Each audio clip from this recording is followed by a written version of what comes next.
How many did you guess? Anybody? 5? Did you get 5? Tough crowd, tough crowd. All right.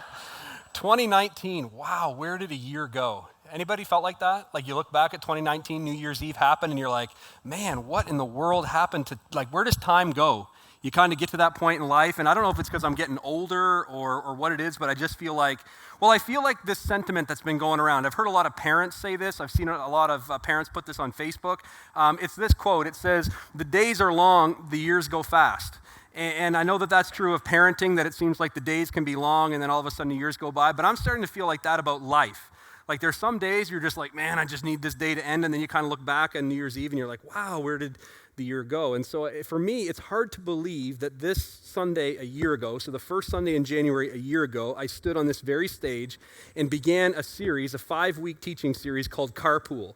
And the idea behind Carpool was getting to our tomorrow together. That was the whole idea behind the series. We began talking about the vision of the church and where we were going. And the reason that series, we did it in January, was not just because it was the beginning of the new year and we thought it was a good time to do it. We did it because that was the time where we were smack dab in the middle of a transition year here at the church. And for those of you that are fairly new to the church, you may not know this, but our previous lead pastor, Alan Summers, led the church for 15 years. He was here, did an amazing job, wonderful man, wonderful leader, phenomenal guy, great singing voice. I know him well. He paid me to say all that. But truly, we were so blessed to have such an incredible leader. And then got to the point in his life where he made the decision to retire. And so 2019 was his last year in ministry. And so he was kind of transitioning out, and I was transitioning into the role. And so in January, we were right in the middle of that transition year. And it was important to really focus and bring focus back to the vision of the church. Who are we? Where are we going? Why are we going there? Because without vision, people perish. And that's true of life. The scriptures teach us that, and you maybe have experienced that. Maybe in your job, you sometimes feel like that way. You feel like you're perishing. It's like you don't know why you're there. There's no vision around what you do. You're just kind of doing the day-to-day, and it's like, oh, this is getting old. But with vision, it breathes life. And so in January of 2019, I shared that series for 5 weeks, and we talked about the vision of our church. And it's simply this: building irresistible bridges between Jesus and unchurched people. That everything that we do here at the church is done through this lens. The decisions that are made, the things we do, the things we don't do, what it looks like, what it sounds like, what it doesn't look like, and what it doesn't sound like. Everything is done through this lens.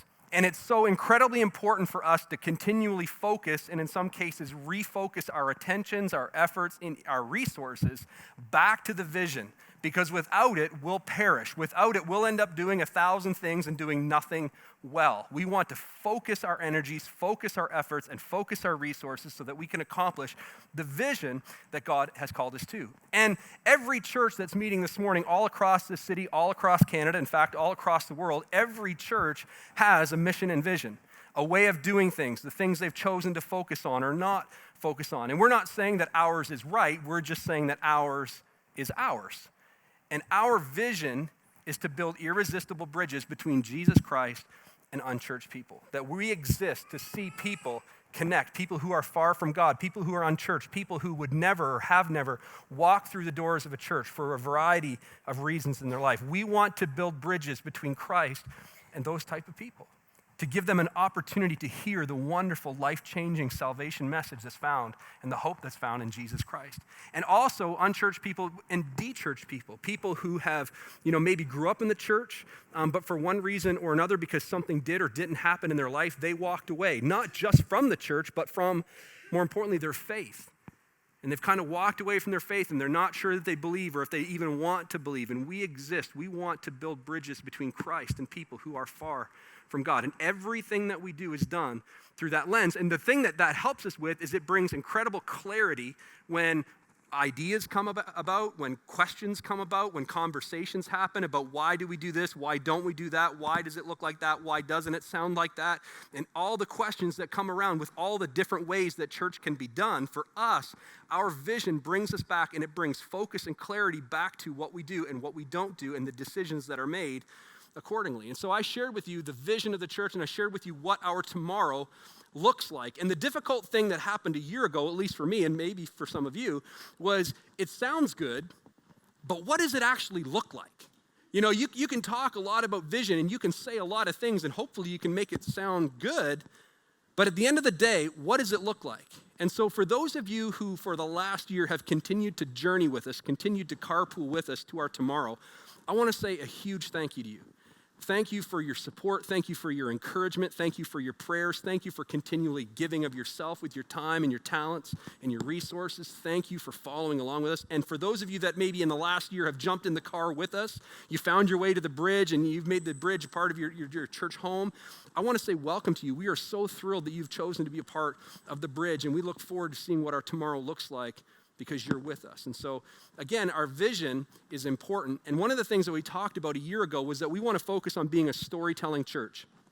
A storytelling church. And you heard a little bit about that this morning. And I think it's so appropriate, so timely that a year after we talked about this, we celebrated story in the waters of baptism. To have 3 people step out and step up in faith and say, I want to publicly declare my relationship with Jesus Christ, and I want everybody to know. It was amazing to see Michelle come in. She serves on our guest services team, and to see her come in this morning with a grin bigger than I've ever seen, and that's pretty big. For her to come in and be like, I'm getting baptized. Like, she was just so excited.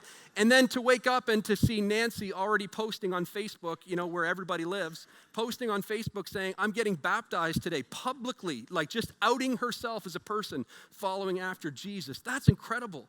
And we celebrate story and the power of story. This past in December, just a few weeks that just passed, we celebrated our first Storytelling Sunday, where the Brisson family opened up a chapter of their story and shared with us a story of pain and grief and loss and hope and God's faithfulness.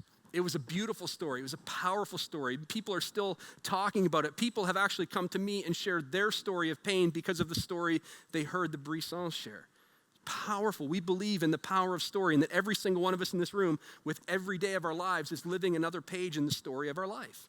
A story that one day, if you haven't already, a story that one day you'll tell. That someday down the road, and it may be tomorrow, it may be weeks, months, or even years from now, you will be sitting with someone who in that moment will need to hear not a sermon, not a cliche. They'll need to hear a story. More importantly, your story. That your story could be the very thing they need to hear in the midst of living out their story. And so we continually want to encourage and remind ourselves in that moment, when that time comes, what's the story that we want to tell? And so living the story today that we want to tell tomorrow. Stories are powerful. And to celebrate them today in this way, a year later, is just, to me, it's incredibly powerful. And what a great reminder of who we are and why we're here. And another thing that we talked about a year ago was the idea that we don't want to simply just attend church. We don't simply want to come to church. We want to be the church. And one of the ways that that happens isn't just by simply attending, but it's by connecting. It's connecting in the context, what we call a small group. It's moving from rows into circles, because we believe that circles are better than rows. That this is great, and this is important, and this has a place, and there's a purpose in gathering together like this. But moving beyond this is incredibly powerful. Moving from rows into circles, moving into homes, and gathering together and allowing ourselves to be known, not faking it till we make it, not putting on the face that we put on in church, but removing that mask long enough in the safety and in the context of a small group to say, this is who I really am. And in that moment, find that you are loved and accepted by a group of people, not for who you pretend to be, but for who you really are. And they will love you so much that they will help you become the person that you want to be, the person that I want to be. And it's been a joy for Lisa and I to be a part of a small group over the last number of months, and we've developed relationships with people and have gone deeper in relationships with people that we probably would have not had we not been a part of a small group. It's been powerful and beautiful for us to watch couples within our group connecting with one another that they probably would have never connected with had they not gotten connected in a small group. One of the couples in our group said, it's so weird, I've attended this church for so long, and now I walk down the halls and I feel a part of it. It's not because of a sermon that they heard. It's because of a relationship that they built in the context of a small group.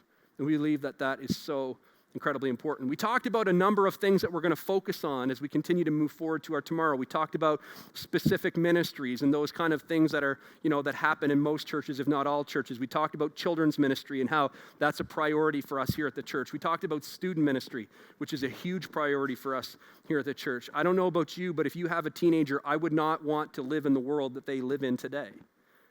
That their life is so much harder than the one that I grew up in and grew up with. The things that they're faced with, the things that they have to they're confronted with, the things that they have to decide, and all these things. It's tough today. And so I'm so thankful for Tyler and the student ministry team that have just been doing an absolutely phenomenal job building a student ministry culture here at the church, and for the lives that are impacted. It's beautiful. Another thing we talked about a year ago was the idea of young adult ministry and how important that generation is. That generation is walking away from not just organized religion, but walking away from faith, walking away from God completely, because quite frankly, they haven't seen it. They haven't seen the fruit. They haven't seen the evidence, and so they're walking to different places, but this is something we need to be doing something about.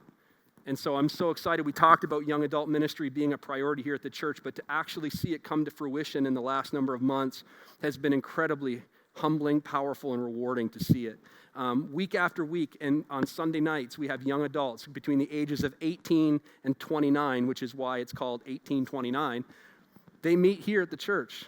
They have a coffee shop down the hall that they have for a little while, and then they come into the auditorium and they have a service, and they break up into small groups and they talk. It's incredible.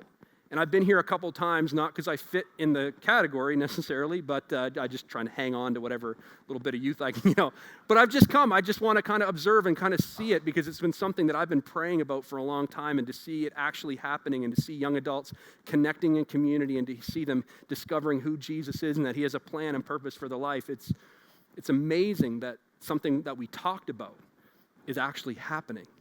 And it happens because you have given, and you have prayed, and you have served. And you've created the opportunity for young adults to hear about Jesus and to develop that relationship with him. It's really, really amazing. Lastly, another thing that we talked about was this idea of missions. And missions is a polarizing word in church. It's kind of, some people call it a church swear word, kind of like worship.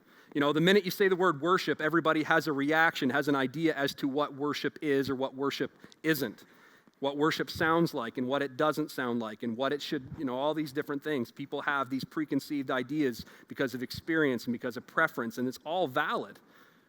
But then you put it together and it's like, so you say the word worship in a group full of people and everybody has a different reaction.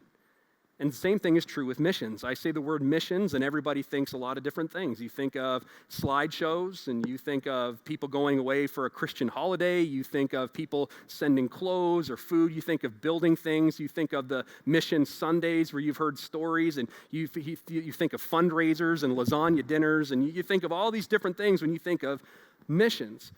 And the thing about missions is it's incredibly important, and it's incredibly powerful, because it reminds us that the church isn't just local, it's global, and that Jesus didn't come for our community, he came for the whole world, and that we have a responsibility to people, all people, to spread the message and the hope that's found in a relationship with Christ. It's incredibly important. And so we have to be reminded, and we have to focus. So one of the things we talked about was we don't want to fall into the habit or the rut of simply just doing missions, meaning writing checks, because anybody can do that. Any organization can do that. And there's a lot of good that can be done by writing a check. But what we want to do is to create a mindset. We want to create a missions mindset. A missional mindset that says, I continually look outside of myself and outside of my own needs and outside of my own four walls and my property lines. And I look outside and I embrace the calling that Jesus gave me to love my neighbor as myself. And we want to create that mindset, not just in the adults in this room, but in the kids down the hall. That everybody of every age, we want to have that mindset. And so one of the things that we talked about doing a year ago, and we actually did it in October and toward the beginning of November, was we did something called Love Week. Really quickly, how many of you were a part of Love Week? If you were a part of that in any way, shape, or form. You can raise them loud and proud. Come on, put them up. Yeah, Love Week Love Week was an amazing thing. And again, it was an idea. It was a concept. I remember talking to the staff about it and kind of pitching this idea, pitching this vision, trying to bring some focus to it. And it's like, yeah, but how's it going to work? And what's it going to look like? And are people actually going to do it? I don't know, but let's try it anyway. And so for 7 days, we tried to mobilize our entire church, every person of every age, to look outside of themselves and give of themselves, give of their talents, their time, their resources, and to love our community intentionally, radically, and generously. And we were going to do it for 7 days. And in 7 days, our church community blessed our community. We gave over $40,000, over 500 hours. There was money that came in. There was time that went out after we were even done. People are still talking about it. In fact, when I go over to Starbucks over here at Canadian Tire, there are employees that are brand new. And I've heard this, and this is so cool. I go in there, and they'll be like, and everybody knows my name in there. It's kind of hilarious. I'm kind of frequent.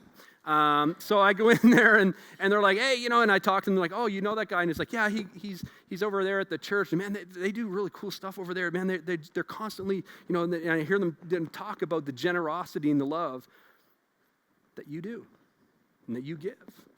And I just sit there and like, yeah.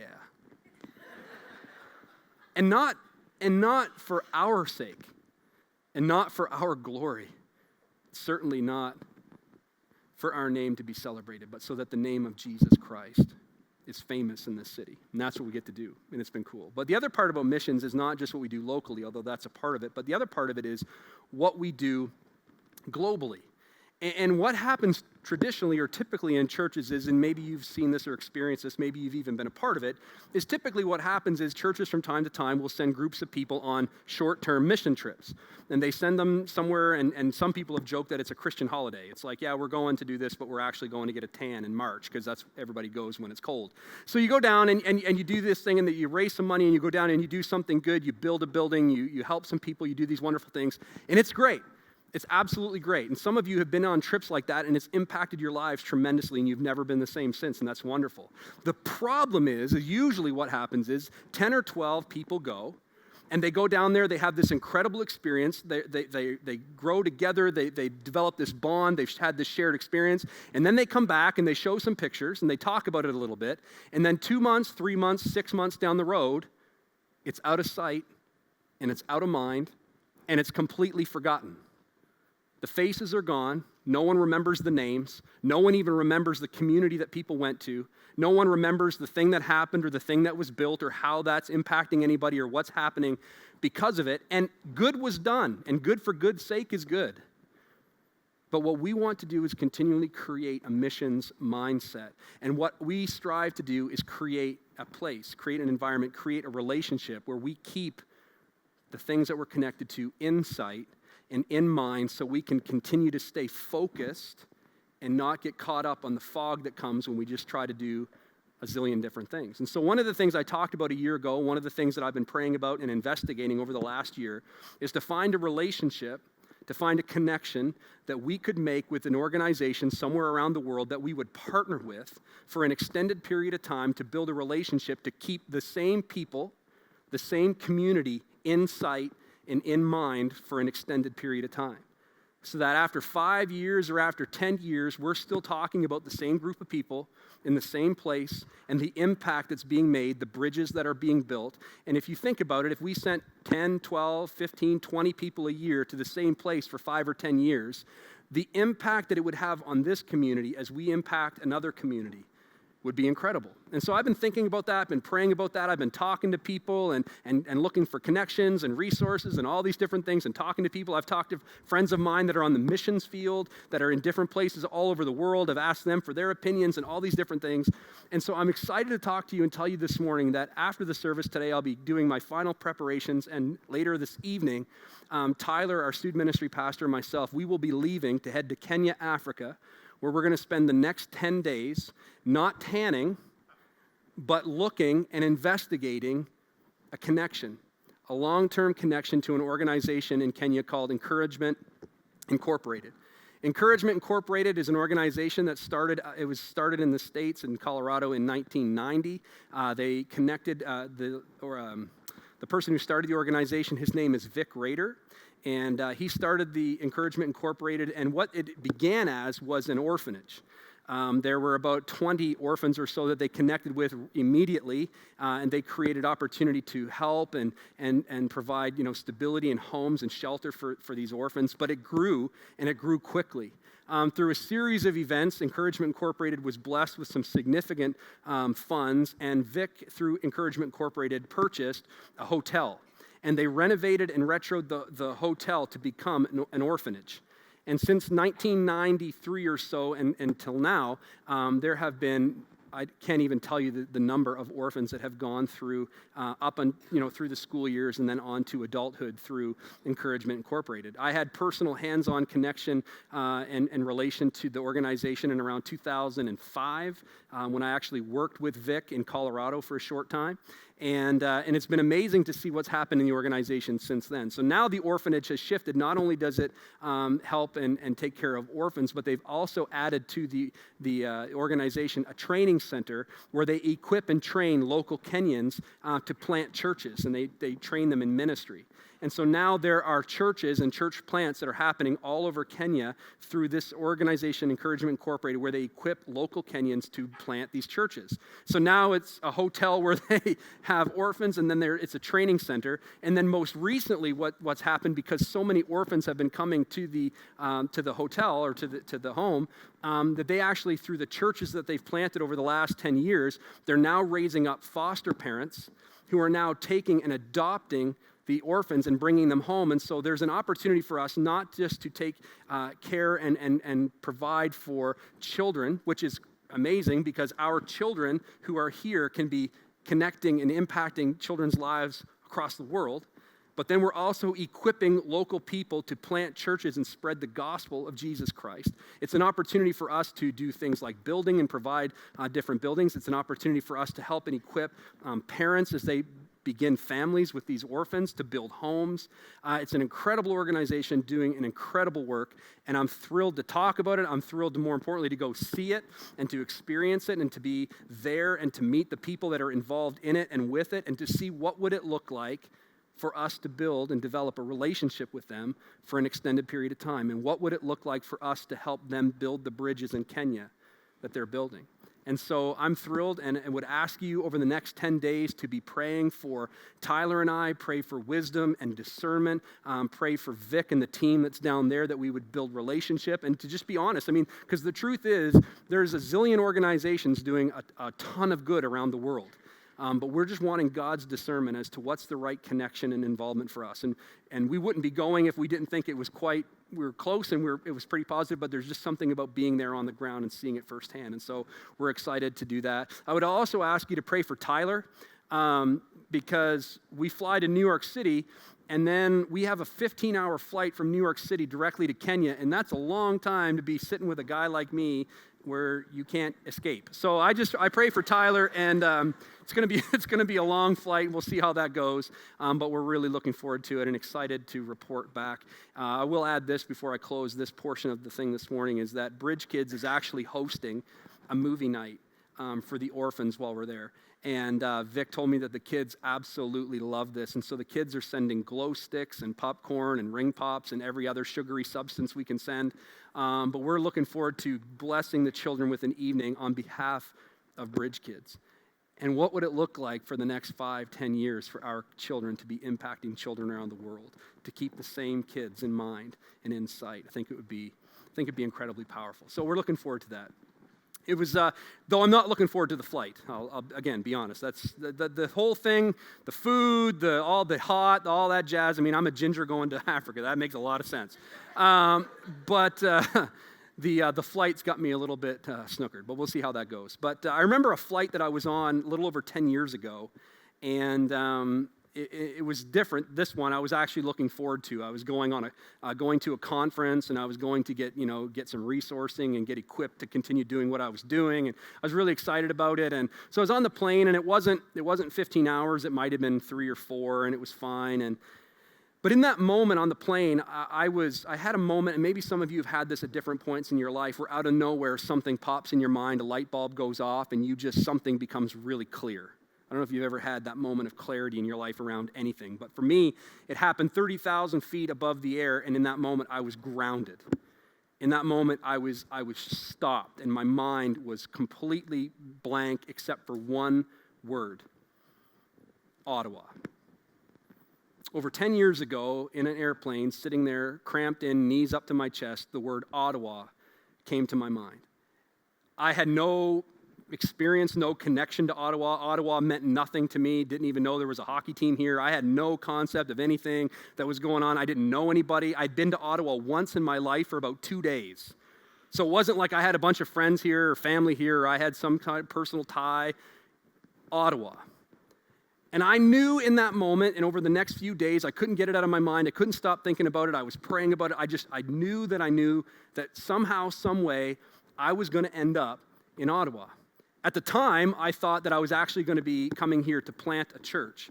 And so I began doing a whole bunch of research and began looking into Ottawa and the most churched parts of Ottawa and where there weren't churches, and began looking at demographic studies and all population studies. And I was like, I'm going to plant a church. And I started talking to friends who were church planters and started thinking about, contacting our denomination to do this. And I was certain. I knew that I was going to end up in Ottawa. Didn't know what part, didn't know what exactly it was going to look like, but I just knew. And I was extremely focused. And then life happened. I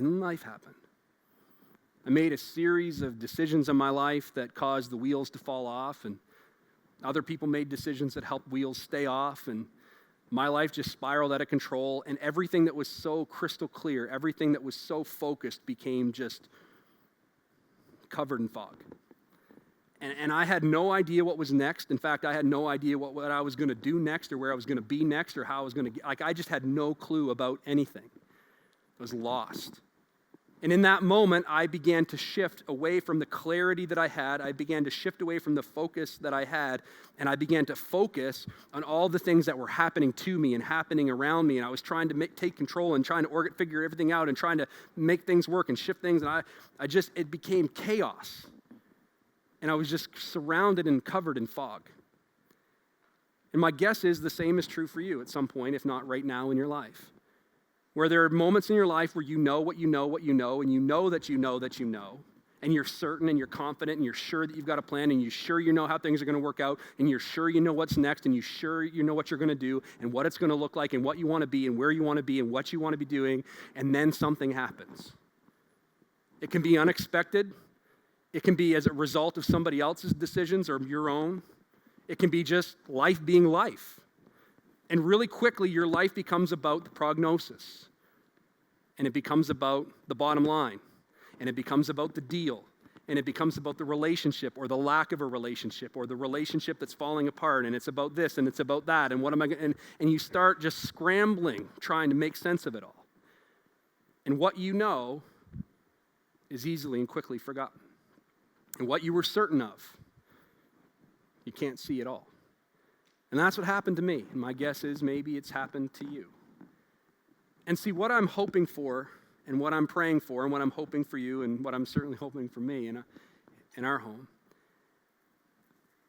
is that we don't just have hindsight in 2020. And we don't just have 2020 hindsight. Because when I look back at my life, I can see now what I couldn't see then.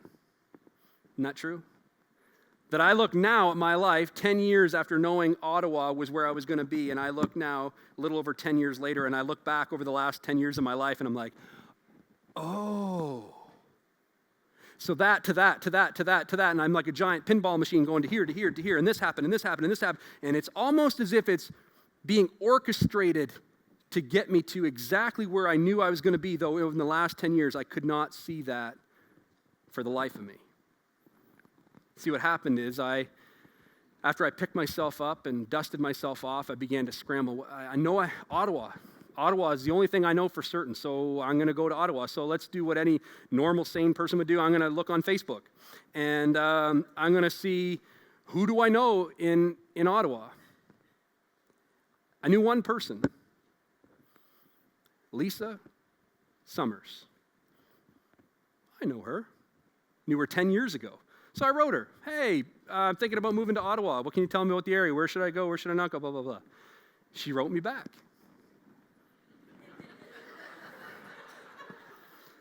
And then I wrote her back. And then she wrote me back. And we began writing back and forth. And for the next year, we wrote back and forth. And then I ended up coming here to visit. And we had coffee together. Yeah. And then I came back a month later and we had coffee together again. And then I moved here. Then I found a job here. And then I found a basement to live in here. And then I got married here. I got a phone call that I wasn't expecting, asking me if I'd be interested in applying for a job at a church in Canada. And then I ended up working here. And then a series of events happened, and I ended up being asked again if I'd consider another job here. And over 10 years later, I am exactly where I knew I would be, though I had no idea that all the things that were happening in my life were actually moving me to the very place that I knew I was going to be. But you don't see that in the moment, do you? What you see in the moment is the chaos and the uncertainty and the fear and the doubt and the frustration. Paul knew this. Paul, the godfather of the early church, the man who gave us most of the New Testament, the godfather planted so many churches, and we wouldn't be here today in large part because of what he did with the early church. But he wrote a letter to a group of Christians in Rome, and his letter is now known as the book of Romans in our New Testament. And it's interesting. It's interesting. And what I want to leave you with this morning, and as you start 2020, this is what I want to leave you with and remind myself of, so that I don't just have 2020 hindsight, but so that I have 2020 foresight. And I focus on the things I need to focus on so that 2020, I can rejoice today and celebrate tomorrow as opposed to waiting for a whole year to pass before I see that God was at work. So here's how you do it, and Paul told us. It says this in the beginning. It's what we focus on, but it's in Romans chapter 8. And here's what Paul says. I want to show you. He says, and we know. Now, know is a strong word. It's not we hope. It's not we wonder. It's not we pray. It's not we wish. This is a word of confidence. It's assurance. It's firm. It's steady. It's stable. It's reliable. We know, he says, that in all things. What does all mean? All, right? All. The things we like, the things that we don't, the things that we planned, the things that we didn't, the things that we chose, the things that we didn't, the things that other people chose that we wish they hadn't, the things that come out of nowhere, the things that blindside us, the things that we pray for. In all things, Paul says, we know, not we hope, not we wish, not we pray. He says, we know that in all things that what? God works for the good of those who love him and who have been called according to his purpose. Now, it doesn't matter what rose-colored glasses you look through, not all things are good. Right? Cancer isn't good. And sex trafficking isn't good. Right? Grief isn't good. Loss, doubt, all these, like the thing, Netflix, like not all things are good. But, Paul says, we know that in all things God works for the good of those who love him. That the things that are frustrating you, the things that are hindering you, the things that you're causing you to question, doubt, wonder, fear, the things that you're just like all the things that you focus on. In all of those things, God, your heavenly Father, is at work for good. And if we could focus on that and not focus on what's happening, but focus on that in this God is at work, maybe, just maybe, I would be confident today and I would rejoice tomorrow. I could be confident today. I don't want this. I don't understand this. I don't like it. I wish it wasn't happening. But I know beyond a shadow of a doubt that God is at work. And I don't want to just know that in hindsight. I want to know that and be confident in it today so that I can get my swagger on as I walk into my tomorrow. That I can take this on the chin because I know that God is at work in the midst of this situation, in the midst of this circumstance, in the midst of this uncertainty, in the midst of this relationship, in the midst of the prognosis, in the midst of the bottom line, in the midst of all the wonder in all the world. My God is at work in this right now. And I know that it will work out for my good, even though I don't see any good in it right now. So if you can hold on, and if you can focus